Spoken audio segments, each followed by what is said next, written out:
তো তোমরা দেখতেই পাচ্ছ আজকে আমার একটা জায়গা যাওয়ার ছিল, তো আমি ওখান থেকে সোজা চলে এলাম এটিএমে। তো আমার কাছে ক্যাশ টাকা ছিল না, তো আমি দেখো আমি এখান থেকে এটিএম থেকে সোজা টাকা তুলতে এলাম। এটিএমে টাকা তুলতে এসে দেখতেই পাচ্ছ, তোমরা গেস করে বলবে আমি কত টাকা তুলছি কি করছি, তোমরা গেস করে বলবে কিন্তু। তো দেখো আমি এখান থেকে এটিএম থেকে টাকা তুলে নিলাম। তো দেখতেই পাচ্ছ আমি কতগুলো টাকা তুলেছি, বুঝতেই পারছো একদমই খালি।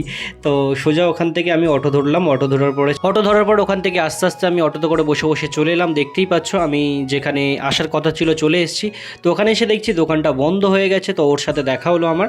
তো ওর সাথে দেখা হওয়ার পরে কথাবার্তা হয়ে গেল। তো তারপর ফাইনাল করলাম সব কিছু আমার। তো আমি এই ভিডিওতে দেখাবো না তোমাদেরকে কি করতে এসেছিলাম এখানে, তো পরে দেখাবো।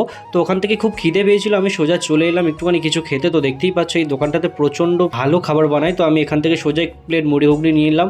তো ওখানে বসে বসে খেয়ে নিলাম। তো খাওয়ার পরে সোজা আমি কাকার দোকানে আসলাম। কাকার দোকানে এসে দেখো আমি আমার আইসক্রিমটা খুঁজেই পারছিলাম না। কাকাকে বলছিলাম একটা আছে একটা আছে, তো কাকা বার করে দিলাম। তো আমি আইসক্রিম নিয়ে চলে এলাম।